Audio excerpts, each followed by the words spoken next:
Hello guys, welcome to RPI Academy. तो आज हम लोग यहाँ पर एक नया सीरीज शुरू कर रहे हैं। सो नाउ यहाँ पर हम कंटिन्यूअसली दो सीरीज चलाएंगे। एक जिसमें हम आरबीआई ग्रेड बी के फेज 1 करंट अफेयर्स करेंगे और दूसरा सीरीज रहेगा जिसमें कि हमारे मैनेजमेंट, फाइनेंस, ईएसआई के एमसीक्यूज हम कवर करेंगे। सो ईएसआई इज मोरली यहाँ पर आपका जो आता है वो आता है आपका करंट अफेयर्स पार्ट। तो वो एमसीक्यूज हम थोड़ा यहाँ पर उतना स्ट्रांगली नहीं करेंगे, ठीक है। वो हमारे करंट अफेयर्स वाले एमसीक्यूज में कवर करेंगे जब आपका फेज 2 आ रहा होगा। बाकी फाइनेंस का स्टैटिक और करंट अफेयर्स का जो आपका मैनेजमेंट का जो पार्ट है वो अपन कवर कर लेंगे। तो चलिए स्टार्ट करते हैं हमारे पहले क्वेश्चन के साथ में। सो यहाँ पर थोड़ी एनर्जी मैं बचाऊंगी, तो आई विल लव अगर यहाँ पर आप लोग थोड़ा थोड़ा सा साथ में एक तो बात करें, ठीक है। आंसर्स करते जाएं, ज्यादा कुछ बकवास वकवास करनी चाहिए मेरे को कि आप ज्यादा क्लास को डिस्टर्ब करो, but what we can do, आप आंसर्स कर सकते हैं और देख सकते हैं कि क्या आंसर होना चाहिए। तो डिपार्टमेंट ऑफ कॉमर्स ने रिसेंटली ऑपरेशनलाइज करा है मार्केट एक्सेस सपोर्ट स्कीम। एक वाइटल कंपोनेंट है larger mission approved by the union cabinet, जो कि पीरियड 2025-26 से 30-31 तक रहेगा। अब ये पूछ रहे कि एक्यूरेटली कौन सा स्टेटमेंट डिस्क्राइब कर रहा है financial structural details MAS scheme की। आउटले यहाँ पर दे रखा है 25,060 करोड़ का 6 साल के लिए, और बोल रहे हैं निर्यात दिशा का सब स्कीम है। स्कीम का आउटले 4,531 करोड़ है 6 साल के लिए और इम्प्लीमेंट हो रहा है निर्यात दिशा सब स्कीम के अंडर। स्कीम का आउटले 4,531 करोड़ 5 साल के लिए बताया जा रहा है। स्कीम के लिए बोल रहे हैं कि 25,060 करोड़ का मिशन है, इंक्लूड करेंगे 15 कंपोनेंट्स जिनको जनवरी एंड तक यहाँ पर नोटिफाई किया जाएगा। या फोकस करेंगे export diversification priority sectors. Total budget 7,295 crore over 6 years रहेगा। तो अब आपको बताने कि इसका आंसर क्या होना चाहिए। देखो, सबसे पहले तो यहाँ पर इसका आंसर हो जाएगा बी। क्या आंसर है? हमारे पास में जो मार्केट एक्सेस सपोर्ट स्कीम है वो लॉन्च की गई है, एक आउटलेट 4,531 करोड़ रुपीस का, ठीक है। तो ये आपको बोल रहे हैं कि यहाँ पर देखो, ये जो पर्टिकुलर स्कीम है वो 6 साल के लिए आपकी इंप्लीमेंट की जाएगी निर्यात दिशा सब स्कीम के अंडर, जो कि कंपोनेंट 25,060 करोड़ के एक्सपोर्ट प्रमोशन मिशन का है। तो एक्सपोर्ट प्रमोशन मिशन के अंडर एक सब कंपोनेंट है, एक कंपोनेंट है निर्यात दिशा। और निर्यात दिशा, निर्यात का क्या मतलब होता है? एक्सपोर्ट। आयात का मतलब होता है इंपोर्ट। तो जो निर्यात कर रहे हैं, एक्सपोर्ट कर रहे हैं, उसका ही एक और कंपोनेंट है एमएएस स्कीम, ठीक है। तो ये आपको याद रखना है कि निर्यात दिशा आपके पास में कौन सा स्कीम है, किससे रिलेटेड है, और यहाँ पर ये मार्केट एक्सेस सपोर्ट स्कीम क्या करती है। फाइन। तो यहाँ पर आपके पास में कब आई थी? 12 नवंबर 2025 में अप्रूव हुई थी। इसके आपका जो एमएएस है, that is export promotion mission, ये आया 12 नवंबर 2025 में। इंप्लीमेंट कर रहे हैं हम निर्यात दिशा सब स्कीम ईपीएम की, ताकि स्ट्रेंथन करें इंटरनेशनल मार्केट एक्सेस को इंडियन एक्सपोर्टर्स के लिए। एक्सपोर्ट प्रमोशन मिशन क्या कर रहा है? ये इंप्लीमेंट किया जाता है by department of commerce, ministry of MSME और मिनिस्ट्री ऑफ फाइनेंस, कोऑर्डिनेट करते हैं इंडियन मिशन के साथ में अब्रॉड, जहां पर export promotion council, commodity board, industry association, ठीक है, ये आपके साथ में काम करते हैं। एमएएस इंटरवेंशन क्या करेगा? इंप्रूव करेगा, बायर को कनेक्ट करेगा, इंडिया की प्रेजेंस एनहांस करेगा ग्लोबल मार्केट्स में। और इस स्कीम के under structured financial institutional support provide किया जाएगा। बायर सेलर मीट्स, पार्टिसिपेशन होगा इंटरनेशनल फेयर्स वगैरह में यहाँ पर, ठीक है। तो 3 से 5 साल का जो कैलेंडर है, मेजर मार्केट एक्सेस इवेंट्स यहाँ पर देखे जाएंगे। और 35% एमएसएमईज का मिनिमम पार्टिसिपेशन चाहिए, ठीक है। तो जितने लोग यहाँ पर एक्सपोर्टर्स आपके पार्टिसिपेट करेंगे उसमें 35% मिनिमम एमएसएमईज होने ही चाहिए। और डेलीगेशन साइज जो होगा वो 50%, यहाँ पर 50 पार्टिसिपेंट्स का मिनिमम होना चाहिए। ऑल्सो ये बोलते हैं कि जो स्मॉल एक्सपोर्टर्स हैं, स्मॉल एक्सपोर्टर्स बोलते हैं जिनका टर्नओवर 50 लाख था, 75 लाख कर दिया गया है। तो 75 लाख रुपीस तक अगर प्रीसीडिंग ईयर में है तो वो पार्शियल एयर फेयर सपोर्ट उनको दिया जाएगा, ठीक है। चलो आज के लिए इसमें पर्टिकुलर स्कीम में इतना ही है। नेक्स्ट जो newly launch export promotion mission है, गवर्नमेंट ने रोल आउट करे हैं दो सिग्निफिकेंट कंपोनेंट्स ताकि इंप्रूव करें एक्सेस क्रेडिट के लिए एक्सपोर्टर्स की। तो इंटरवेंशन में आपके पास कौन से फाइनेंशियल एलोकेशन और पर्पसेस आएंगे?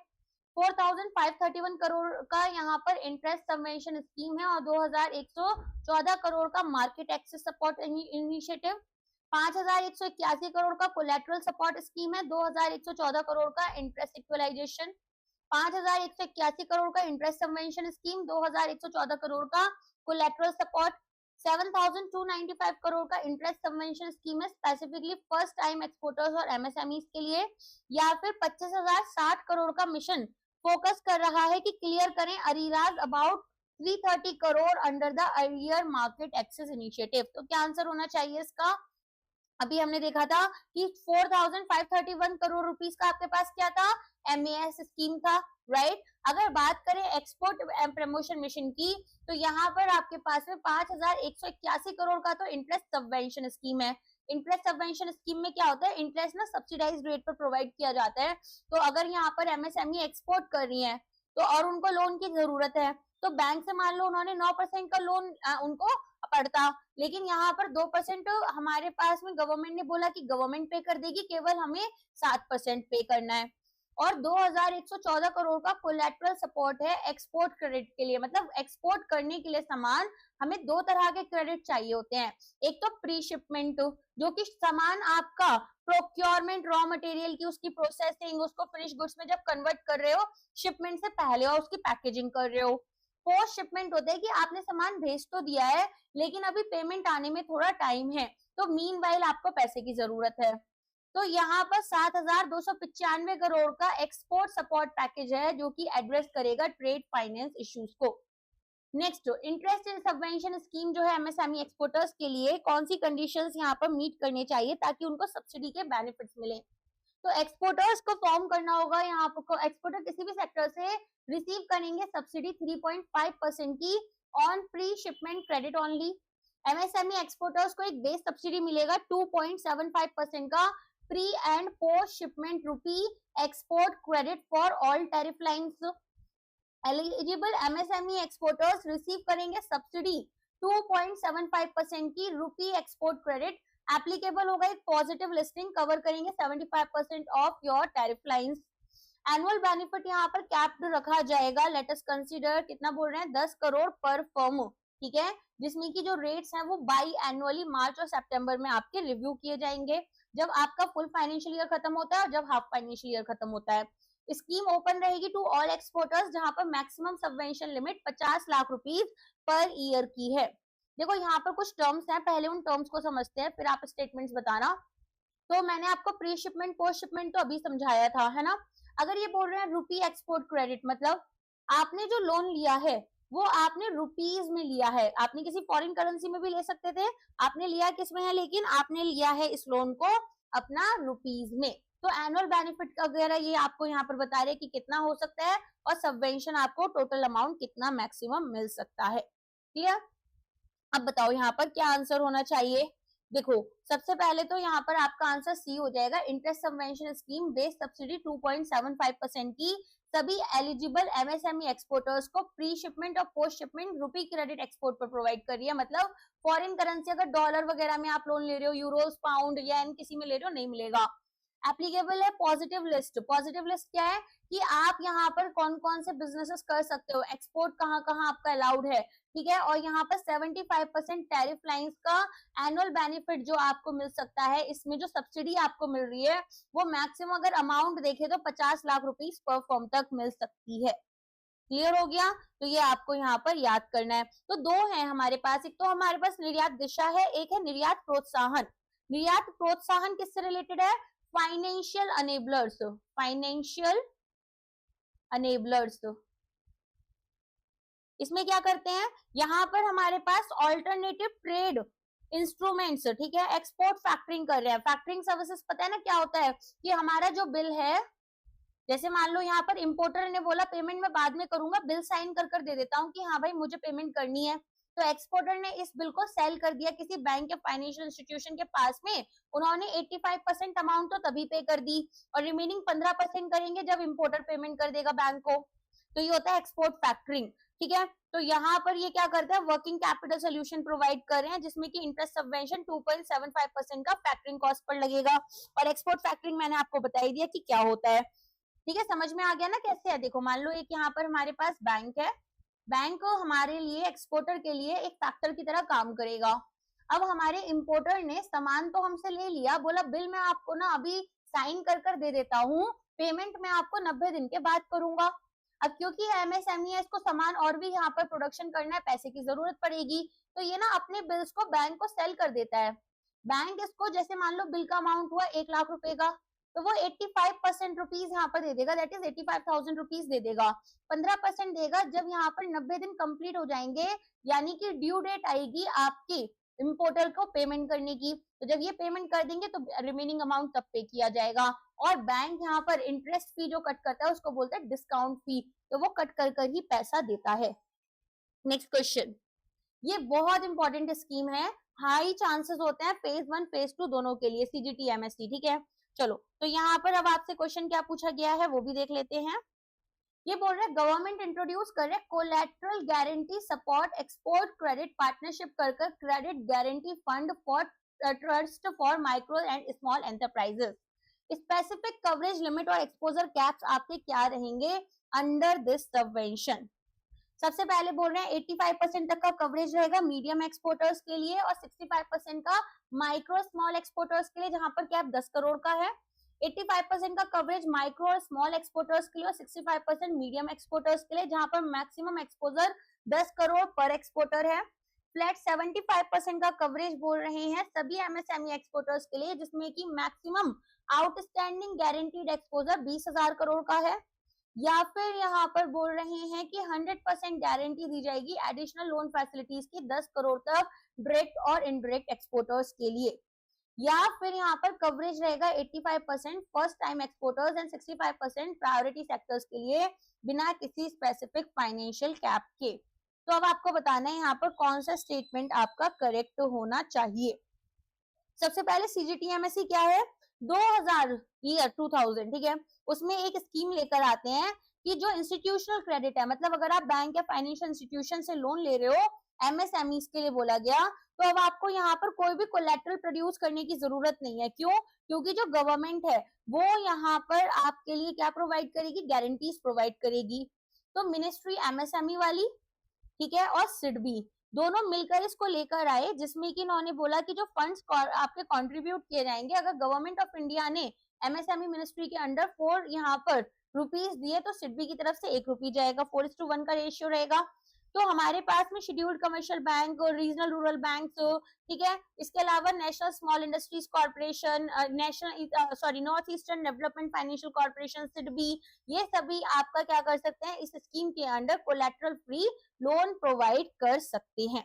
फाइन। अब ये आपसे पूछ रहे हैं कि एक और कोलैटरल गारंटी सपोर्ट लेकर आए हैं, क्या लेकर आए, collateral guarantee support export credit के लिए। तो ऐसी सिचुएशन में यहाँ पर हमारे पास कितना स्पेसिफिक कवरेज है, देखो सबसे पहले तो हमारे पास में यहाँ पर जो कवरेज होना चाहिए वो आपका 100% होता है फॉर योर, अगर credit guarantee coverage national credit guarantee trustee company provide कर रही है, ठीक है, तो हमारे पास में तब तो होगा 100% का कवरेज, जिसमें कि एक्सटेंड करेंगे एडिशनल क्रेडिट फैसिलिटीज 20,000 करोड़ तक की एलिजिबल एक्सपोर्टर्स को। लेकिन अगर हम बात करें यहाँ पर कि एक्सपोजर कैप्स आपके पास में माइक्रो स्मॉल एक्सपोर्टर्स के लिए कितने हैं, तो 85% तक का कवरेज है और मीडियम के लिए 65% है, जिसमें कि मैक्सिमम एक्सपोजर अगर 10 करोड़ पर एक्सपोर्टर हमारा रहना चाहिए, ठीक है। तो ये आपको याद रखना होगा, numbers you have to rectify, तो कोशिश करो कि साथ में क्वेश्चंस के रटते जाओ। एक्सपोर्ट्स क्या है, क्रिटिकल पिलर है इंडियन इकोनॉमी के, जहां पर कि 21% ऑफ जीडीपी जो है वो आपका एक्सपोर्ट्स के थ्रू यहाँ पर सपोर्ट हो रहा था फाइनेंशियल ईयर 2024-25 में, ठीक है। और एमएसएमई कितना कंट्रीब्यूट करते हैं हमारी इकोनॉमी में, जीडीपी में, एक्सपोर्टर्स के थ्रू, एक्सपोर्ट्स के थ्रू वो करते हैं 45%, ठीक है। ये आप अपने किस में लिख सकते हो, अपने डिस्क्रिप्टिव आंसर राइटिंग में इंट्रोडक्शन या कंक्लूजन के टाइम पर लिख सकते हो, just to support your statements. According to the recent announcements by Union Agriculture Minister, which has India has achieved a significant milestone in rice production. Which of the following statements correctly represent this achievement? India produced 145.28 million tons of rice in 24-25, overtaking China's 150.18 million tons. India बन गया world का largest rice producer जिसमें कि total production आपका 150.18 million ton हुआ है 2024-25 में। China यहाँ पर वर्ल्ड का लार्जेस्ट राइस प्रोड्यूसर बना है, ऑल्दो इंडिया सरपास कर चुका है, ठीक है, in the exports of high yielding seeds. फिर नेक्स्ट आपसे बोल रहे हैं कि हमारे पास में गवर्नमेंट ने अनवेल करे 122 climate resilient seed varieties 25 field crops के, ठीक है, और मोस्टली फोकस किसके ऊपर कर रहे हैं, ये फोकस कर रहे हैं आपके राइस एंड व्हीट के ऊपर। और क्या बोल रहे हैं ये, इसके अलावा बोल रहे हैं कि इंडिया रैंक करता है सेकंड ग्लोबली राइस प्रोडक्शन में, लेकिन सरपास कर रहे हैं चाइना को in the production of jute and tobacco.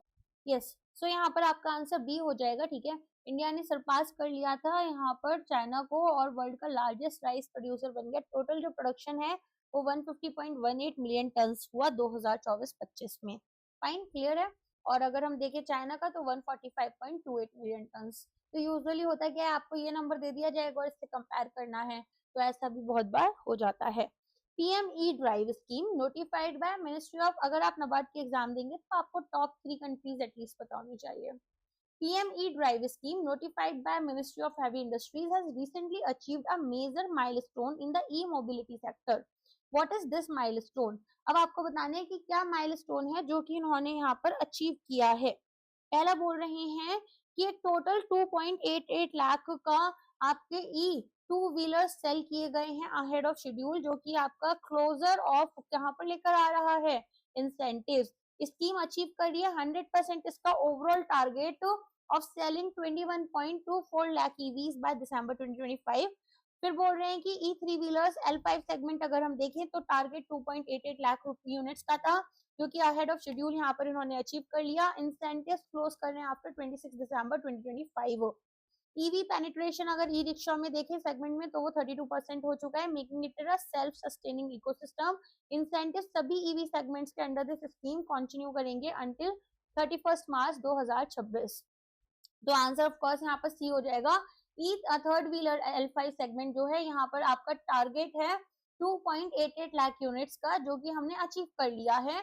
तो जो इंसेंटिव्स हैं वो क्लोज हो गए थे 26 दिसंबर 2025 तक, तो इंसेंटिव जो दिए जा रहे हैं ई रिक्शा के लिए वो 31 मार्च 2026 तक दिए जा रहे हैं, ठीक है। चलो नेक्स्ट क्वेश्चन। यूनियन कैबिनेट ने अप्रूव करा है एक 6 लेन का green field access controlled corridor Maharashtra में। अब पूछ रहे हैं कि इस प्रोजेक्ट के रिगार्डिंग कौन सा स्टेटमेंट आपका करेक्ट है। तो नासिक सोलारपुर अक्कलकोट कॉरिडोर 374 किलोमीटर्स का है ये यहाँ पर, और आपका EPC that is engineering procurement construction, ठीक है, मोड में है। या फिर आपके पास में प्रोजेक्ट कॉस्ट जो है वो 19,142 करोड़ की है, लार्जेस्ट वैल्यू बॉट प्रोजेक्ट है। ट्रेवल डिस्टेंस नासिक और सोलारपुर के बीच में 201 किलोमीटर से कम कर देंगे, और टाइम जो है 17 आवर्स का। कॉरिडोर कनेक्ट कर रहे हैं सदर्न डिस्ट्रिक्ट जो है ओडिशा की, जैसे कि गजपति कोरापुट सूरत चेन्नई कॉरिडोर में प्रपोज किया जा रहा है कि दिल्ली मुंबई एक्सप्रेस वे को कनेक्ट कर रहे हैं नियर द बडोदरा इंटरचेंज। तो बताओ क्या आंसर होगा। देखो नासिक सोलारपुर अक्कलकोट यहाँ पर आपका 375 किलोमीटर का लॉन्ग प्रोजेक्ट 19,142 करोड़ के उसमें बनेगा। बिल्ड ऑपरेट ट्रांसफर मोड में है और डिस्क्राइब किया जा रहा है largest BOT project. Next news में बोल रहे हैं कि वर्ल्ड ब्रेल डे जो सेलिब्रेट किया जाता है एनुअली वो 4 जनवरी को किया जाता है, ताकि जो इम्पोर्टेंस है ब्रेल की वो हम यहाँ पर अवेयरनेस को फैला पाए, रेस कर पाए।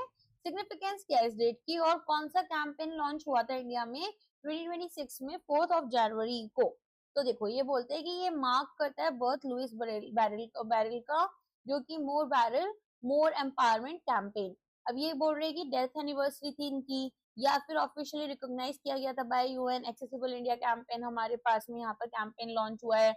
Education for visually impaired campaign है, और first public publication Braille book की हुई थी, या फिर founding of national federation of the blind digital Braille campaign. तो बताओ क्या आंसर होना चाहिए। लुइस ब्रेल से रिलेटेड है, चलो बर्थ या डेथ की आप बताओ। तो यहाँ पर ऑफ कोर्स इनका ना आप समझ सकते हैं बर्थ एनिवर्सरी है, जो कि फ्रांस 1809 में इनका बर्थ हुआ था। इन्वेंट करा था इन्होंने ब्रेल स्क्रिप्ट को, और नेशनल फेडरेशन ऑफ इंडिया जो है ब्रेल लॉन्च जिन्होंने कैंपेन किया मोर ब्रेल मोर एम्पावरमेंट, ताकि सपोर्ट करे एम्पावर करे विजुअली इम्पेयर्ड कम्युनिटीज को, ठीक है। चलो नेक्स्ट न्यूज पर आ जाते हैं।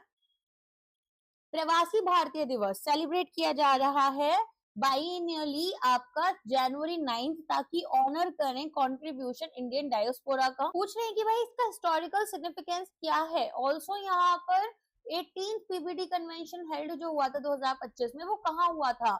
तो यहाँ पर पहला बोल रहे हैं कि महात्मा गांधी जो है वो आपका साउथ अफ्रीका से वापस इंडिया आए थे और भुवनेश्वर ओडिशा में जो है क्या ये कॉन्फ्रेंस हुई थी। या फिर फर्स्ट इंडियन इंटेंडेड लेबर थे सुरीनेम में न्यू दिल्ली में यहाँ पर कॉन्फ्रेंस हुई है। या फिर इंडियन कॉन्स्टिट्यूशन अडॉप्ट हुआ था एनिवर्सरी स्वामी विवेकानंदा जी की थी और अहमदाबाद। फिर establishment ministry of external affairs Mumbai. तो यहाँ पर आपका आंसर ए हो जाएगा।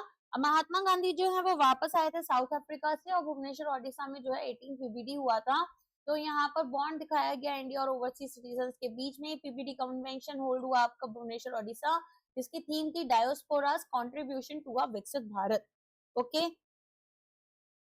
अब यहाँ पर नेक्स्ट है आपका सुरेश कालमाडी, फॉर्मर यूनियन मिनिस्टर और कांग्रेस लीडर। इनकी डेथ हो गई थी रिसेंटली। प्रोमिनेंट स्पोर्ट्स एडमिनिस्ट्रेटर थे जिनको सिग्निफिकेंट पोजीशन ली हुई थी। तो की रोल्स यहाँ पर जो इन्होंने होल्ड किए और एक अवार्ड था इनको कंट्रीब्यूशन के लिए इनको मिला था एथलेटिक्स इन एशिया में।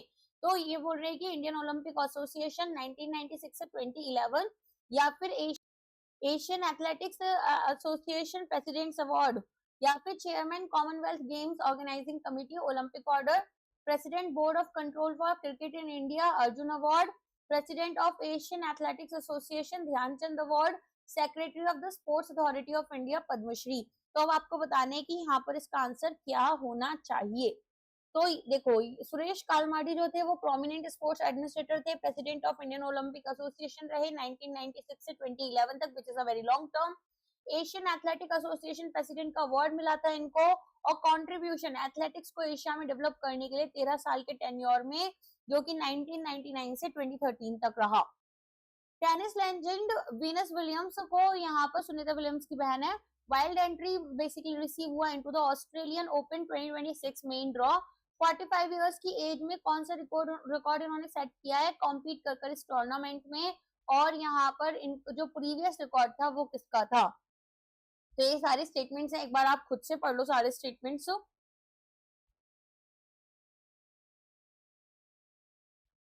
देखो यहाँ पर 45 इयर्स की एज में ये ओल्डेस्ट वुमेन बनी है to compete Australian men draw में। और प्रीवियस रिकॉर्ड यहाँ पर किमिको डेट जो कि 44 इयर्स की थी, ऑस्ट्रेलियन ओपन 2015 में इन्होंने पार्टिसिपेट किया था। फर्स्ट अपीयरेंस मेलबर्न पार्क में इनका 2021 में हुआ और पहला टूर्नामेंट आउटसाइड यूएस रहा है सिंस 2023। ठीक है, नेक्स्ट यहाँ पर for a gig worker to be eligible for social security benefits new proposed draft rules में मिनिमम वर्क थ्रेशोल्ड कितना है। ठीक है, तो 90 डेज मल्टीपल एग्रीगेटर्स या फिर 120 डेज सिंगल एग्रीगेटर। सो यहाँ पर आप देखेंगे कि 120 डेज का सिंगल एग्रीगेटर है in the previous financial year work करेंगे at least 90 days with single aggregator या 120 days cumulatively with multiple. Minimum annual income 50 lakh रुपए की और registration central government portal. Engagement at least 180 दिन का फाइनेंशियल ईयर में इररिस्पेक्टिव की नंबर ऑफ एग्रीगेटर्स कितने हैं वर्क करेंगे 3 एग्रीगेटर्स के साथ में on 1 day counts as 1 day of engagement for eligibility. तो अब आपको बताना है कि यहाँ पर क्या आंसर होना चाहिए। गिग प्लेटफॉर्म वर्कर्स के लिए यहाँ पर क्या डेफिनेशन है। तो देखो यहाँ पर ना हमारे पास में गिग वर्कर्स को सिंपली बोला गया है कि वो आपका 90 दिन के लिए एटलीस्ट सिंगल एग्रीगेटर के साथ काम कर रहे हैं और अगर मल्टीपल एग्रीगेटर्स हैं तो उसमें 120 डेज होंगे। अच्छा, इसमें मान लो आपने एक दिन में 3 एग्रीगेटर्स के लिए काम किया, ठीक है, तो ये 3 दिन काउंट हो रहे हैं 1 2 3 इस तरीके से होगा। तो ये आपके पास में प्रीवियस फाइनेंशियल ईयर के लिए बोला गया है। गवर्नमेंट ने एक्सटेंड करा है minimum export price natural Honey पर अंटिल मार्च 2026। ओरिजिनल जो मिनिमम एक्सपोर्ट प्राइस था जब वो रिड्यूस हुआ है टू बूस्ट कॉम्पिटिटिवनेस तो उससे पहले कितना था ये आपको यहाँ पर बताना है। ये ऑप्शंस आपके हैं। तो हमारे पास में रिड्यूस किया गया, पहले था $2000 अब कर दिया गया $1400 पर टन एंड रिवाइज रेट जो है वो आपका एक्सटेंड किया गया टिल मार्च 31 2026। फरवरी 1 2026 से न्यू टैक्स लगा टबैको प्रोडक्ट्स पर और पान मसाला पर जो कि यहाँ पर पूछ रहे कि करेक्टली कौन सा डिस्क्राइब करा है GST slab for these products. पान मसाला और बीड़ी अट्रैक्ट करेंगे 40% का जीएसटी, और अदर टबैको प्रोडक्ट्स अट्रैक्ट करेंगे 18%।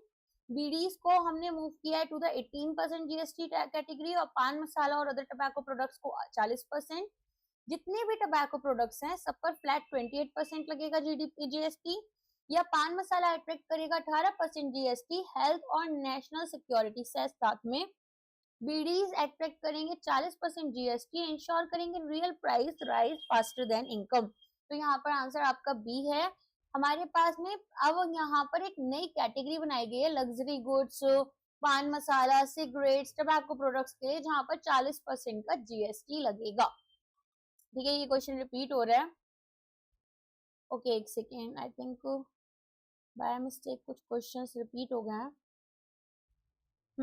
The MOSPI launched a new logo and mascot. What is the name of the mascot? Data for Development उडाई, सांख्यिकी, पर्ल द डॉल्फिन, अशोका। तो आपको बताना है कि यहाँ पर हमारे पास में जो न्यू लोगो और मैस्कॉट मॉस्पी ने अपने लिए रिलीज किया है वो क्या है, तो ये है सांख्यिकी। ठीक है, अब आप समझ सकते हैं मॉस्पी आपका किससे रिलेटेड है, स्टैट से रिलेटेड है, तो सांख्यिकी यहाँ पर आपका रहेगा।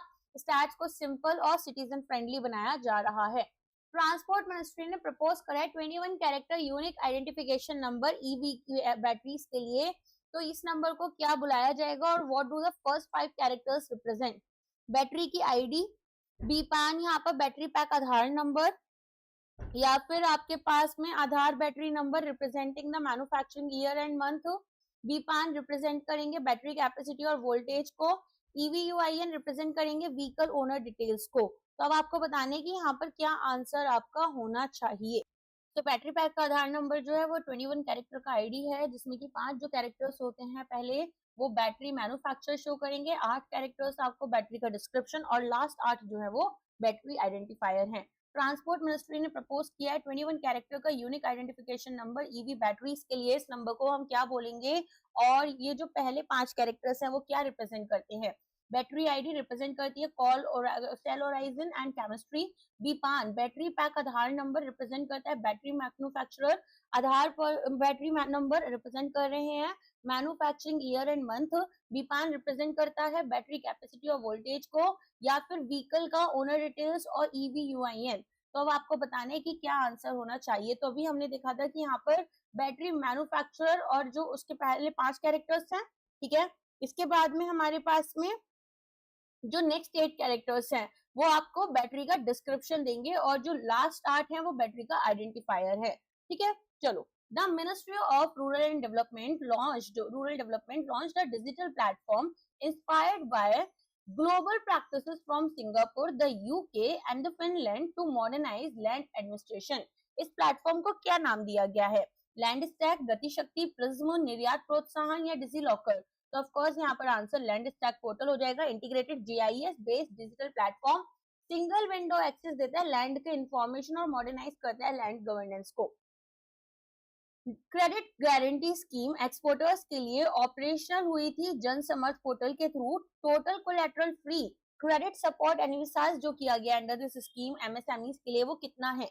तो यहाँ पर आपको ऑप्शंस दिए गए हैं 4,531 करोड़, 25,060 करोड़, 20,000 करोड़, 7,295 करोड़ या फिर 37,952 करोड़। तो यहाँ पर अब आपको आंसर देना है कि इस क्वेश्चन का आंसर क्या होना चाहिए। तो CGT MSE के बारे में आप लोगों को पता है, ऐसे ही CGSE जो है वो additional collateral free credit support दे रहा है 20,000 करोड़ तक का डायरेक्ट और इनडायरेक्ट एक्सपोर्टर्स को MSME के। ठीक है, CGT MSE किसके लिए है? ये यहाँ पर है आपके MSMEs के लिए। और अगर आप एक्सपोर्टर हो डायरेक्ट या इनडायरेक्ट तो यहाँ पर CGSE एडिशनल सपोर्ट दे रहा है। वो CGT MSE वाला तो है ही, CGSE ऐड हो जाता है।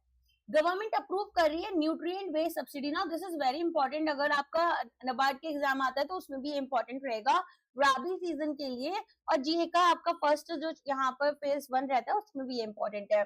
कौन सा फर्टिलाइजर है जिसकी सब्सिडी सिग्निफिकेंटली इंक्रीज होकर 29,805 रुपीज पर मैट्रिक टन हो गई है? Ammonium sulphate, urea, diammonium phosphate, potash या फिर सल्फर? तो ये आपकी इंक्रीज हो गई 29,805 rupees per metric tonne for the rabi season. Credit guarantee scheme exporters के लिए ऑपरेशनल हुई थी जनसमर्थ पोर्टल के थ्रू। अब ये जो total collateral free credit support है, ये एनविसार्ज किया गया था इस स्कीम में एमएसएमई के लिए। यहाँ पर पूछ रहे हैं कि टोटल कितना था, 4,531, 25,060, 20,7295 या 37,952 करोड़। तो यहाँ पर इसका आंसर हो जाएगा आपका 20,000 करोड़ डायरेक्ट और इनडायरेक्ट एक्सपोर्टर्स के लिए। ओके, ये ना दोबारा से रिपीट हो गई है। चलो, ब्यूरो ऑफ इंडियन स्टैंडर्ड्स से सेलिब्रेट करे 79th फाउंडेशन डे। कौन सा इनिशिएटिव था जो कि लॉन्च हुआ था स्पेसिफिकली विमेन एम्पावरमेंट के लिए? तो BIS सक्षम, शाइन, राष्ट्रीय ई पुस्तकालय या फिर वेवएक्स और राहवीर। तो यहाँ पर आंसर होगा शाइन इनिशिएटिव, लॉन्च हुआ था 79th BIS फाउंडेशनल डे में। राहवीर स्कीम कैश रिवॉर्ड देते हैं गुड समर्टियंस को जो कि during the golden hour save कर लेते हैं लाइफ। तो आपको पता है एक्सीडेंट हो जाता है तो उसके बाद में जो 1 घंटा होता है, वो 1 घंटा सबसे इंपॉर्टेंट होता है जिसमें कि आप मोर देन 50% लाइफ सेव कर सकते हो। तो कितना रिवॉर्ड अमाउंट दिया जाएगा गुड समार्टियंस को अगर वो इस तरह से यहाँ पर लाइफ बचा लेते हैं? 5,000, 10,000, 25,000, 50,000 या 1 लाख? तो यहाँ पर आंसर होगा 25,000 रुपीज का रिवॉर्ड।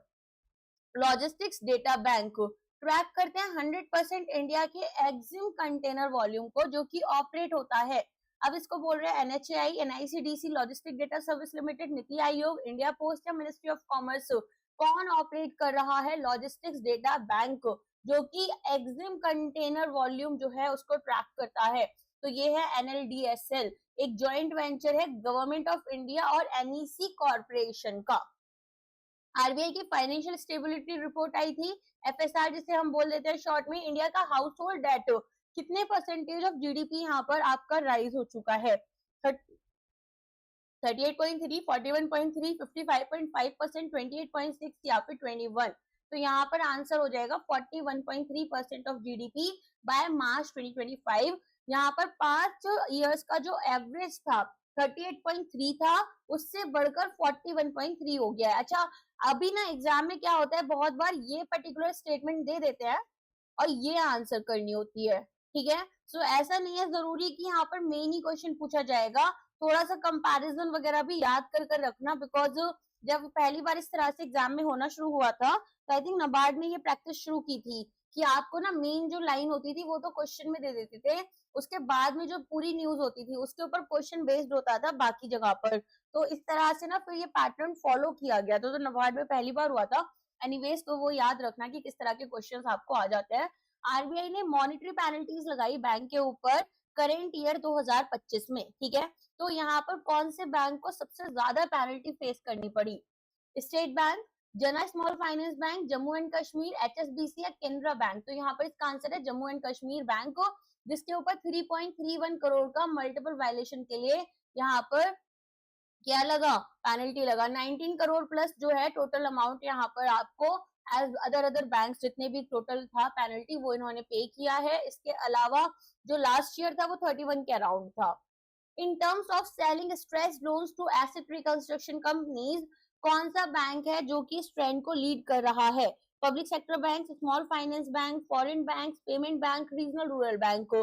तो आपको बताना है कि एसेट, देखो क्या होता है, हमारे पास जितने भी स्ट्रेस लोन्स होते हैं 500 CR या उससे अबव के स्पेशली है तो NARCL परचेज कर लेती है, फिर इनको क्या करते हैं हम कन्वर्ट कर लेते हैं पास थ्रू सर्टिफिकेट्स या सिक्योरिटी रिसिप्ट में, और बैंक को यहाँ पर कुछ परसेंटेज कैश का दिया गया, रिमेनिंग अमाउंट जब इन्वेस्टर्स पे करते हैं तो बैंक को दे दिया जाता है, और यहाँ से जो EMI या रीपेमेंट आप ले रहे हो वो इन्वेस्टर्स की इनकम बन जाता है। तो अब ये पूछ रहे हैं कि इस तरह के जो स्ट्रेस लोन्स हैं वो किसने सबसे ज्यादा सेल किए?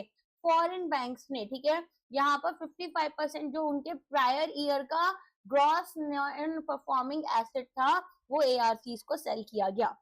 RBI ने लॉन्च कराया ऑफिशियल पॉडकास्ट सीरीज, पहला एपिसोड कौन सा था? पैसा to policy, demystifying KYC, digital rupee, financial inclusion या RBI टॉक्स?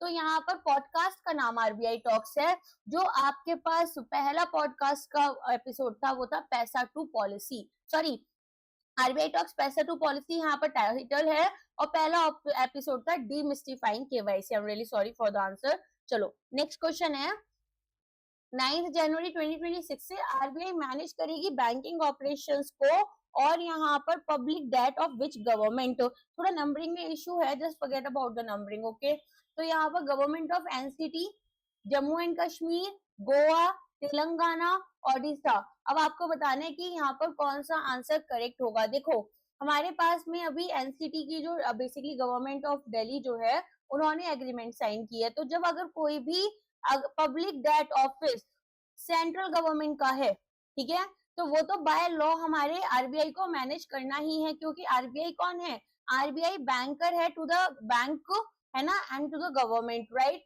तो इसके अलावा अगर स्टेट गवर्नमेंट को भी यहाँ पर बैंक वाली सर्विसेज आरबीआई से चाहिए तो एक एग्रीमेंट साइन करना होता है। क्लियर। स्पेस एक्स ने लॉन्च करा इटली का Cosmo SkyMed CSG FM3 satellite जनवरी 2026 में। वेट कितना है सैटेलाइट का, 1500, 12,207, 3014 या 508। तो यहाँ पर 2207 kg का वेट है। Heaviest second generation Italian satellite बन गया। इंडियन नेवी सेटअप कर रहा है न्यू नेवल बेस ताकि अपनी प्रेजेंस बे ऑफ बंगाल में बढ़ा पाए। तो इस बेस को यहाँ कहाँ लोकेट किया गया, श्रीहरिकोटा, हल्दिया वेस्ट बंगाल, विजाग आंध्र प्रदेश, पानाजी गोवा, कांडकुर तेलंगाना। यहाँ पर इसका आंसर है Haldia west Bengal, okay. RBI ने अपनी फाइनेंशियल स्टेबिलिटी रिपोर्ट को जो रिलीज किया 2025 दिसंबर में, मैक्रो स्ट्रेस टेस्ट कंडक्ट कर ये बताया कि रेजिलियंस कैसी है इंडियन बैंकिंग सिस्टम की against potential macro economic shocks. अब यहाँ पर हमारे पास में बोल रहे हैं बेसलाइन सिनेरियो में जो प्रोजेक्टेड ग्रॉस एनपीए रेशियो है शेड्यूल कमर्शियल बैंक्स का वो कितना रहेगा। सबसे पहले स्ट्रेस टेस्ट क्या होता है, यहाँ पर हम देखते हैं कि बैंक के जो इंटरनल फैक्टर्स हैं उसकी वजह से या फिर मार्केट वाइड फैक्टर्स या फिर कंबाइंड बैंक को कितना लॉस हो सकता है, ठीक है। अलग अलग इमेजिनरी सिनेरियोज यहाँ पर हम लेकर चलते हैं और स्ट्रेस टेस्टिंग करते हैं और देखते हैं कि एक्चुअल में हमें कितना लॉस हो सकता है। अब ये बोल रहे हैं कि जो प्रोजेक्टेड जीएनपीए है रेशियो हमारे शेड्यूल्ड कमर्शियल बैंक का वो कितना रह सकता है। तो ये यहाँ पर 1.9% हो जाएगा मार्च 2027 तक, और अगर हम देखें सितंबर 2025 तक ये 2.1% था, ओके। तो हमें यूजुअली जो जीएनपीए होता है मेजरली अगर आपके पास किसी भी चीज से रिलेटेड कंडीशन आती है, जैसे कोई भी हमें यहाँ पर अपग्रेड कराना है स्मॉल फाइनेंस बैंक को यूनिवर्सल में या कुछ भी, तो जीएनपीए कितना मांगा जाता है, यूजुअली 3% तो यहाँ पर या उससे कम का मांगा जाता है, ओके। चलो अंडर द एडवर्स सिनेरियो 2, अब मैंने बताया ना स्ट्रेस टेस्ट जो होते हैं उसमें अलग अलग इमेजिनरी सिचुएशंस ली जाती है। इमेजिनरी ऐसा नहीं कि कुछ भी इमेजिनेशन कर ली, ऑफ कोर्स यहाँ पर मार्केट में रिसेशन आ गया, इस तरह की सिचुएशन, ओके। तो आरबीआई का मैक्रो स्ट्रेस टेस्ट जब हुआ, कौन से अज्यूम शार्प डेंट्स देखे गए डोमेस्टिक जीडीपी ग्रोथ में due to global trade uncertainties. ये अज्यूम कर रहे हैं कि भाई ग्लोबल ट्रेड में अनसर्टेनिटीज आ गए और सप्लाई डिसलोकेट हो गई। तो जो पोटेंशियल राइज है जीएनपी रेशियो में हमारे मेजर बैंक्स का बाय मार्च 2027 वो कितना हो सकता है, 1.9, 3.2, 4.2, 5.4 या 2.1। अब आपको ये बताना है कि कितना हो जाएगा, इसका आंसर है 4.2%, ठीक है। तो यहाँ पर क्वेश्चंस का डिफरेंस समझना, ये बोल रहे हैं कि अगर हमारे पास में बेस लाइन सिनेरियो है तो प्रोजेक्टेड जीएनपीए हमारा कितना रहेगा, ठीक है। बेस लाइन सिनेरियो में एडवर्स सिनेरियो अगर हो गया कि बहुत ही ज्यादा अनफेवरेबल सिचुएशन हो गई तो हमारे पास ये जीएनपीए रेशियो कितना बढ़ जाएगा। अच्छा अब ये बोलते हैं कि देखो इन्होंने स्ट्रेस टेस्ट जो अपना देखा उसमें करार भी देखा जाता है कि भाई हमारे पास कितना करार है। जैसे देखो वैसे तो 9% का आपको कैपिटल एडिक्वेसी रेशियो मेंटेन करना है, लेकिन कैपिटल कंजर्वेशन बफर जो होता है वो 2.5% और मेंटेन करना होता है। तो 11.5% यहाँ पर मिनिमम रिक्वायर्ड है, लेकिन मिनिमम रिक्वायर्ड वैसे आपका 9% होता है, लेकिन कैपिटल कंजर्वेशन बफर के साथ साथ 11.5 हो गया। बट जो हमारे बैंक्स हैं वो यहाँ पर मोर देन 14% इसको लेकर चलते हैं, और एनबीएफसी को करार बोला जाता है 15% मेंटेन करने के लिए। ये बोल रहे हैं कि जो 46 मेजर बैंक्स हैं अगर बेस लाइन सिनेरियो में देखा जाए तो इनका एग्रीगेट करार कितना चेंज हो सकता है सितंबर 2025 से लेकर मार्च 2027 तक। तो बोल रहे हैं ये इंप्रूव हो जाएगा 14.6% से 14.8, 17.1% से डिक्लाइन होकर 16.8 हो जाएगा, या फिर यहाँ पर ये कांस्टेंट रहेगा 17.4 या ड्रॉप कर जाएगा 14.1 या फिर प्रोजेक्टेड है कि 21.7 हो जाएगा। देखो अब यहाँ पर करार हमारा जितना हायर होगा उतना ही बैंक जो है स्ट्रेस सिचुएशंस को झेल पाएगी, राइट। तो यहाँ पर 17.1% से डिक्लाइन होकर 16.8% हो जाएगा बेस लाइन सिनेरियो में। नेक्स्ट आरबीआई का फाइनेंशियल स्टेबिलिटी रिपोर्ट ये कहता है कि भाई कितना common equity tier 1 ratio specifically measure करेंगे और प्रोजेक्टेड मूवमेंट यहाँ पर कितनी रहेगी। तो यहाँ पर हमारे पास कॉमन इक्विटी टियर 1 कैपिटल जो होता है वो कोर आपका टियर 1 कैपिटल को लेकर चलता है।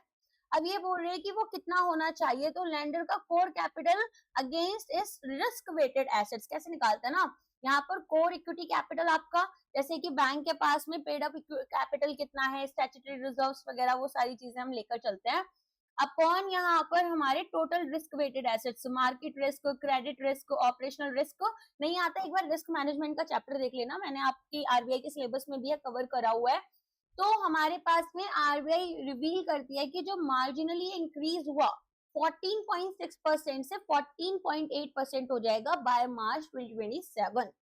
ओके नेक्स्ट, अगर कंडक्ट करते हैं एनबीएफसी के ऊपर क्रेडिट कंसिडरेशन के रिगार्डिंग यहाँ पर स्ट्रेस टेस्ट, तो systemic impact top 3 individual borrowers का रिस्पेक्टिव एनबीएफसी के डिफॉल्टेड साइमल्टेनियसली क्या यहाँ पर इम्पैक्ट रहेगा। ये बोल रहे हैं देखो टॉप 3 जो बोरोअर्स हैं अगर वही डिफॉल्ट कर गए एनबीएफसी के, तो ऐसे में जो उनका क्रेडिट कंसंट्रेशन है वो देखा गया। क्रेडिट कंसंट्रेशन मतलब इन्होंने एक ही यहाँ पर बोरोअर को या एक ही लोकेशन में या एक ही सेक्टर इंडस्ट्री में बहुत ज्यादा लोन दे रखा है, वो होता है क्रेडिट कंसंट्रेशन।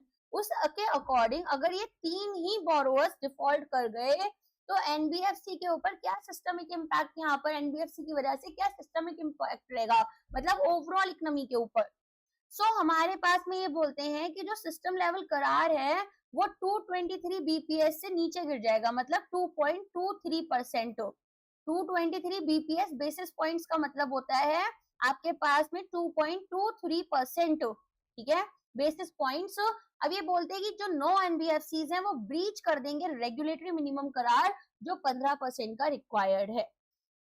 नेक्स्ट, आरबीआई का लिक्विडिटी स्ट्रेस टेस्ट एनबीएफसीज के लिए, how many entities may experience a negative cumulative liquidity mismatch over 20% in the next 1 year under the severe stress scenario।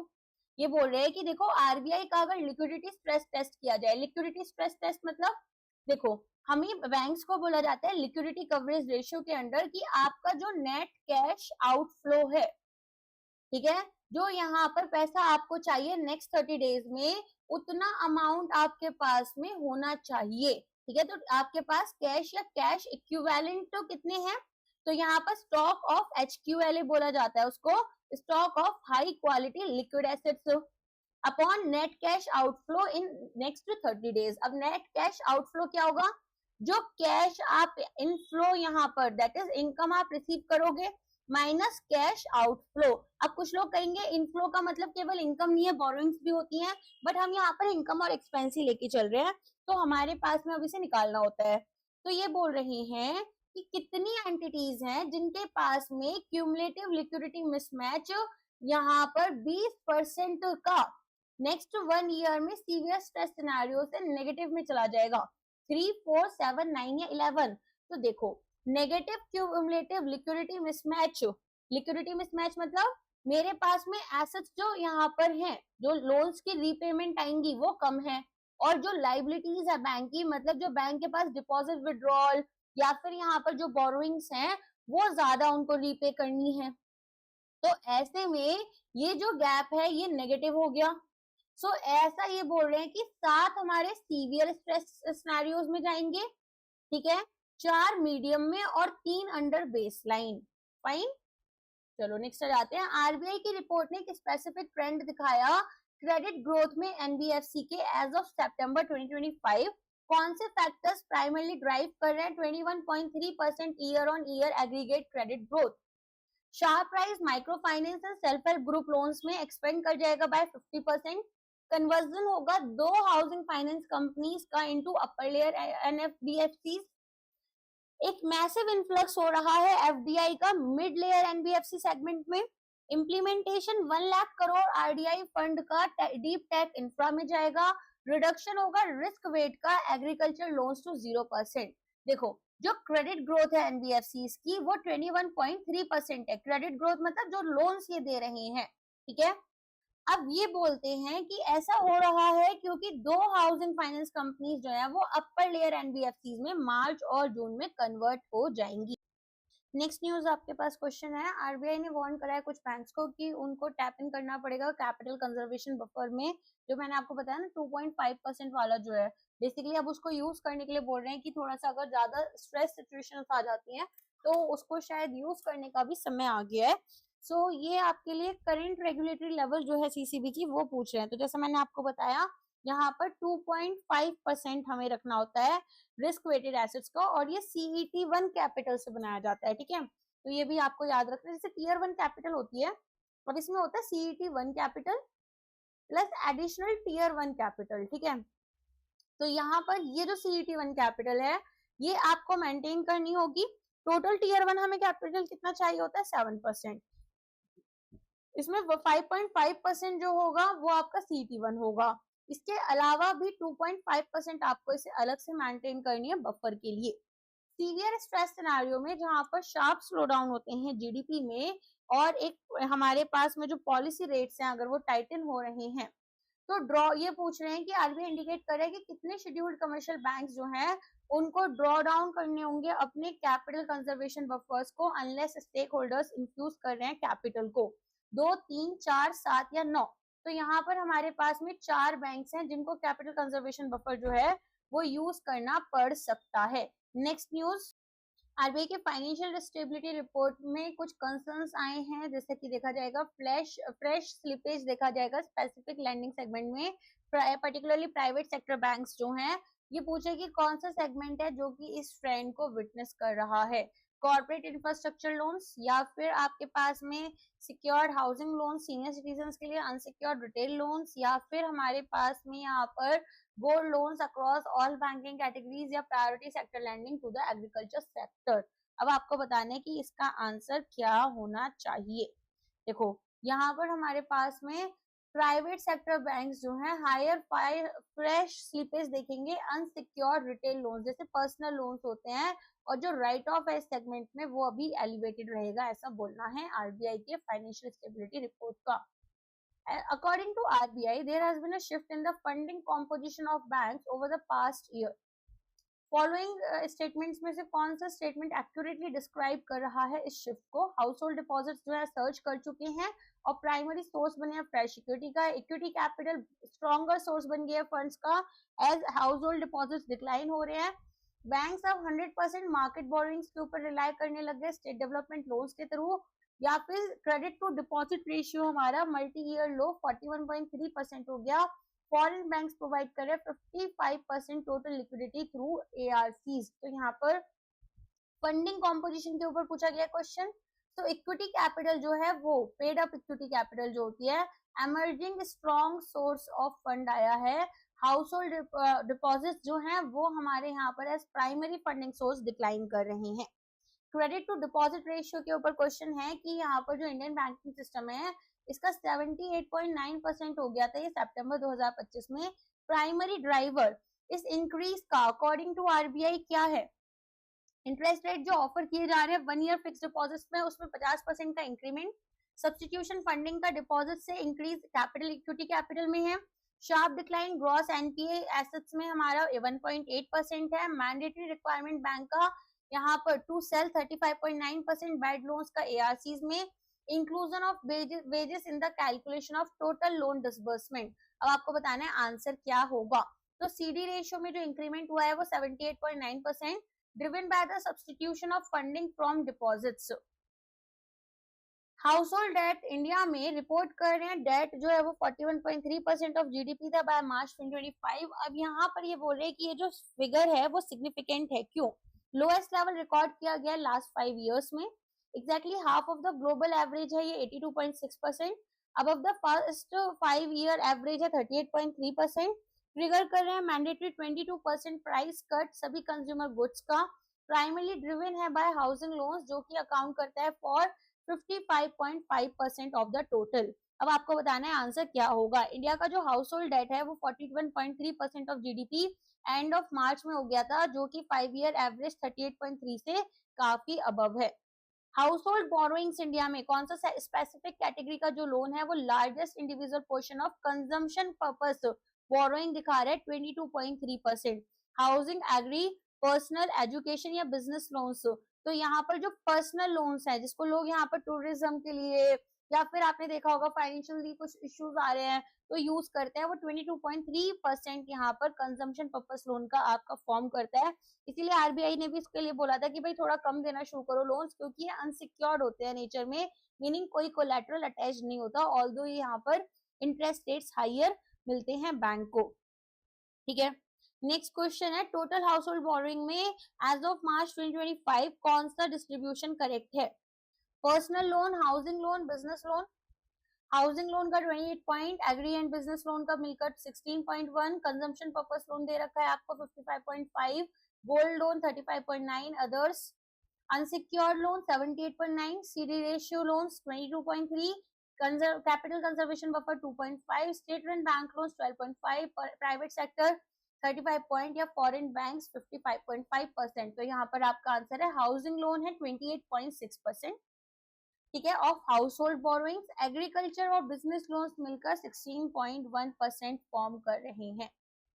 Significant RBI ने monetary penalties लगाई हैं, तो कौन से bank group में हाईएस्ट पेनल्टी लगी। Public sector, foreign, small finance, private या regional rural bank. तो ऑफ कोर्स यहाँ पर प्राइवेट सेक्टर बैंक्स के ऊपर हाईएस्ट पेनल्टी बर्डन रहा 16.28 करोड़ का। हिस्टोरिकल फाइनेंशियल एग्रीमेंट साइन हुई आरबीआई और न्यू दिल्ली गवर्नमेंट के बीच में, तो यहाँ पर आरबीआई ओवरटेक करेगी banking operations and public debt management Delhi का कब से। तो यहाँ पर आपको डेट्स दे रखे हैं, 9 जनवरी आपका आंसर हो जाएगा। इस न्यू अरेंजमेंट में कैसे जो दिल्ली गवर्नमेंट है वो फंड्स रेज करेगी ओपन मार्केट से और क्या इंटरेस्ट रेट अप्रोक्सीमेटली ऑफर कर रही है। तो हमारे पास में यहाँ पर स्टेट डेवलपमेंट लोन्स होते हैं बैंक्स आपके स्टेट गवर्नमेंट के लिए, और गवर्नमेंट सिक्योरिटीज टी-बिल्स वगैरह होते हैं सेंट्रल गवर्नमेंट के लिए। ठीक है, और इंटरेस्ट रेट अराउंड 7% है, जो कि पहले 12 से 13% था। आरबीआई ने रिसेंटली अमेंड करे prudential norms on capital adequacy for NBFCs financing infrastructure projects. New risk wait for high quality infrastructure projects, जहां पर बोरोवर को रीपे करने एटलीस्ट 5% सैंक्शन प्रोजेक्ट डेट का। अब आपको बताना है इसका आंसर क्या होगा। 100%, 75%, 50%, 25% या 15%। तो 50% रिस्क वेट जो है वो अगर बोरोवर ने कम से कम 5% सैंक्शन प्रोजेक्ट डेट का पे कर दिया है तब यहाँ पर लगेगा। ठीक है, अच्छा नेक्स्ट यहाँ पर हाई क्वालिटी इंफ्रास्ट्रक्चर प्रोजेक्ट्स जो आते हैं आरबीआई के नॉर्म्स के अंडर, प्रोजेक्ट तो यहाँ पर must meet which of the following criteria. तो ये देखो यहाँ पर ना आप इसको देखो कि एक प्रोजेक्ट जो है वो हाई क्वालिटी तभी माना जाता है जब इसने अपने ऑपरेशंस का 1 साल कंप्लीट कर लिया है पोस्ट अचीवमेंट ऑफ डीसीसीओ, बिना किसी ब्रीच ऑफ मटेरियल कन्वीनियंस। तो यहाँ पर उन्होंने अपना जो पूरा 1 साल था वो पूरा का पूरा कंप्लीट कर लिया ऑपरेशन का, किसी भी तरह के कोई सिग्निफिकेंट यहाँ पर लीगल बैरियर से कुछ भी नहीं लगा। आरबीआई ने प्रपोज करा एक नया मेथड कि कैसे maximum eligible dividend pay out रहेगा बैंक्स के लिए। तो जो प्रपोज्ड कैप है डिविडेंड पे आउट रेशियो पर for banks incorporated in India कितना होगा। देखो सुनो, होता क्या है, जो हमें यहाँ पर एक तो है अपना करार मेंटेन करना है, एक होता है कैपिटल कंजर्वेशन बफर मेंटेन करना है। अगर हम ये नहीं मेंटेन कर पा रहे हैं या इसका सर्टेन परसेंटेज हम मेंटेन कर पा रहे हैं, पूरा जो हमें 2.5% करना था वो नहीं कर पा रहे, तो आरबीआई ऐसे में रिस्ट्रिक्शंस लगा देती है कि आप ना या तो डिविडेंड पे आउट नहीं करोगे या तो आप यहाँ पर बोनस शेयर्स इशू नहीं करोगे या बोनस नहीं दोगे एम्प्लॉइज को। तो इस तरह की चीजें होती है। तो ये बोल रहे हैं कि जो डिविडेंड पे आउट है शेयर होल्डर्स का 75% of net profit after tax ही आप यहाँ पर कर पाएंगे जब डिविडेंड यहाँ पर प्रपोज किया गया है। ठीक है, बेसिकली अब अगर यहाँ पर आपके पास में जो प्रॉफिट आफ्टर टैक्स है उसका केवल 75% ही डिविडेंड के फॉर्म में दिया जाएगा, 25% रिटेन किया जाएगा। अगर गवर्नमेंट ये बोल रही है कि नहीं हमें इससे ज्यादा पे आउट कराने हैं तो ऐसा अलाउड है, लेकिन गवर्नमेंट यहाँ पर स्पेशली इस बात को बोलेगी। कौन से स्पेसिफिक कैटेगरीज ऑफ बैंक्स है जिनमें higher dividend pay out cap 80% का भी अलाउ किया गया है? तो ये ऑफ कोर्स यहाँ पर आपके रीजनल रूरल बैंक्स और लोकल एरिया बैंक्स है, जिनको फंडिंग इतनी आसानी से मिलती नहीं है, ठीक है। Supervisory data quality index score scheduled commercial banks का 90.7 हो गया। सितंबर 2025 में कौन से बैंक ग्रुप ने हाईएस्ट स्कोर यहाँ पर शो किया है?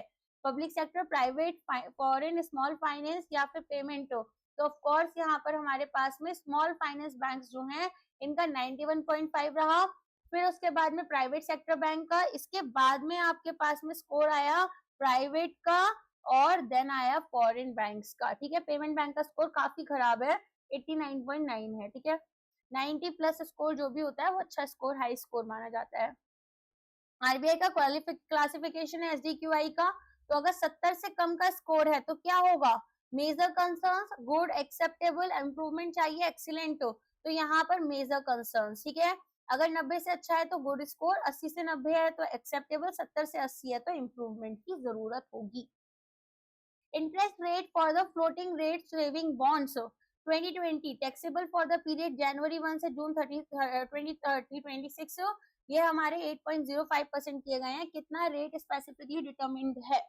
तो यहाँ पर देखो ये बोल रहे हैं कि फ्लोटिंग रेट सेविंग बॉन्ड्स क्या होते हैं? डेट इंस्ट्रूमेंट होते हैं जो कि आपको यहाँ पर कूपन पे करते हैं। अगर फ्लोटिंग रेट है तो कोई फिक्स रेट 8% 9% नहीं होगा, एक बेंचमार्क रेट है, मान लो MCLR या फिर टी बिल, प्लस यहाँ पर एक स्प्रेड होगा कि भाई जो बॉन्ड है उसकी क्रेडिट रेटिंग कैसी है या उसके इशूअर की क्रेडिट रेटिंग कैसी है। तो ये अभी 8.05% है।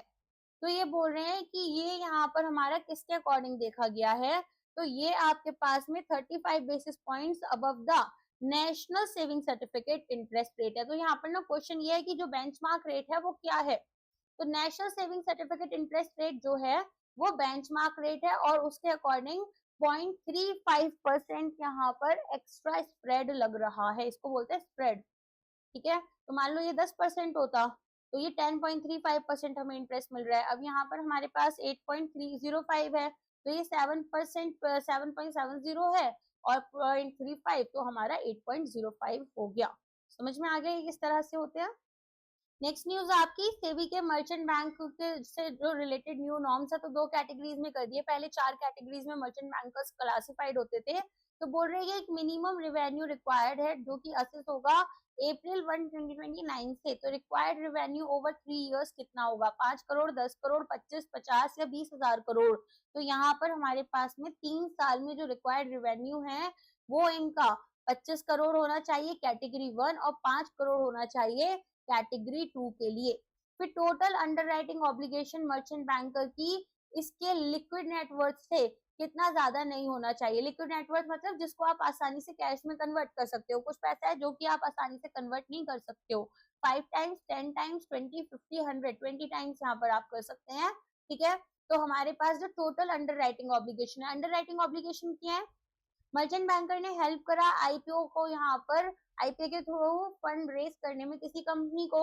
आईपीओ यहाँ पर फुल्ली सब्सक्राइब नहीं हुआ तो अंडर राइटिंग करनी पड़ेगी यहाँ पर कुछ शेयर्स की, ताकि आईपीओ जो है वो कैंसिल ना हो जाए। तो वो हमारे मर्चेंट बैंक ने करा। अब ऐसे टोटल मर्चेंट बैंक ने जो अपने अलग अलग आईपीओ में अंडर राइटिंग ली होगी वो इनके खुद की लिक्विड नेटवर्थ के 20 टाइम से ज्यादा नहीं होनी चाहिए। इडा का एनुअल रिपोर्ट आया जिसमें इंश्योरेंस पेनिट्रेशन जो है वो स्टैग्नेंट बताया गया 3.7% 2024-25 में। तो कैसे कंपेयर कर रहे हो आप इसको ग्लोबल एवरेज के साथ में? Nearly the same as the global average of 3.9%, significantly higher than the global average, almost half of the global average 7.3, exactly यहाँ पर 21% ऑफ ग्लोबल जीडीपी या 15 से 22% lower than the penetration in US. तो India का जो insurance penetration है वो stagnant है 3.7% पर और ये हाफ है global average of 7.3%। Insurance density की मेट्रिक है, यूज करते हैं असेस करने के लिए development of the insurance sector. Insurance density हमारी in India for the financial year कितनी थी?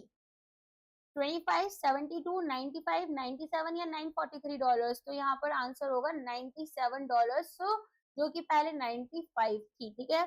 तो इंश्योरेंस डेंसिटी हम डॉलर्स में निकालते हैं, तो कितना हमारे पास यहाँ पर प्रीमियम है अपॉन यहाँ पर हमारे पास में कितना जीडीपी है, ठीक है। तो पर कैपिटा प्रीमियम हमें निकाला, सॉरी टोटल पॉपुलेशन, अगर यहाँ पर हमारे पास में प्रीमियम परसेंटेज अपॉन जीडीपी होगा, तो ये होता है इंश्योरेंस पेनिट्रेशन। और डेंसिटी निकालना है तो हमारे पास में यहाँ पर कितना आपका इंश्योरेंस में अमाउंट जाएगा, ठीक है। बेसिकली हमारा प्रीमियम कितना जा रहा है अपॉन टोटल पॉपुलेशन, और ये किस में निकालते हैं, ये निकालते हैं डॉलर्स में, ये निकालता है परसेंटेज में। गवर्नमेंट ने डिसाइड करा है interest rate small saving schemes के लिए अनचेंज रहेंगे, तो करेंट इंटरेस्ट रेट जो नेशनल सेविंग सर्टिफिकेट दे रही है वो कितना है, अभी देखा था 7.7% है। किसान विकास पत्र के लिए 7.5% है, MIS के लिए 7.4 और EPF के लिए 8.25%। इंडिया ने यहाँ पर यूपीआई में एक मेजर माइलस्टोन अचीव किया था, तो रिकॉर्ड वॉल्यूम ऑफ ट्रांजेक्शंस जो है सिंगल मंथ में 20.47, 21.63, 228। देखो यहाँ पर वॉल्यूम पूछ रहे हैं या वैल्यू, वो इम्पोर्टेंट है। पहले तो वॉल्यूम पूछ रहे हैं, नंबर्स, तो ये है 21.63 बिलियन ट्रांजेक्शंस, ठीक है। 228 बिलियन जो है वो टोटल रहा 2025 का। ओके, आज के लिए बस इतना ही रखते हैं। आई होप लेक्चर आपको पसंद आया होगा, लाइक कर देना, कोई भी डाउट होता है तो कमेंट कर लेना, रेस्ट यहाँ पर वीडियो को हाइप करना मत भूलना। एंड इसके अलावा मिलेंगे हमारे नेक्स्ट सेशन में। तो ये पहला पार्ट था, इस तरह से हम यहाँ पर 7 से 8 पार्ट्स लेकर आएंगे ताकि आपके फेज 1 के जो करंट अफेयर्स के इंपॉर्टेंट एमसीक्यूज है वो कवर हो जाए। अगर आपको मैगजीन से पढ़ना है तो हमारी वेबसाइट पर आप जाएंगे तो ना आपको ये टैब दिखेगा मोर का, उस मोर के टैब पर क्लिक करोगे तो करंट अफेयर्स मिल जाएंगे आपको, पीडीएफ सेक्शन में जाकर आप स्टडी कर सकते हैं। या फिर अगर आप एप्लीकेशन से जाएंगे तो एप्लीकेशन में करंट अफेयर्स का एक अलग से टैब है, उसमें आपको सारे के सारे पीडीएफ हमारे मिल जाते हैं फ्री ऑफ कॉस्ट। अगर आप डाउनलोड करना चाहते हो, इस तरह के एमसीक्यूज अप्लाई करना चाहते हैं, तो आप हमारे करंट अफेयर्स का कोर्स खरीद सकते हैं, which is I think 300 to 400 के बीच में है, ठीक है। प्रोबेबली 300 रुपीज का, ये 299 समथिंग का, तो वो आप परचेज कर सकते हैं। आज के लिए बस इतना ही, थैंक यू सो मच। अब मिलेंगे हमारे नेक्स्ट सेशन में, थैंक यू।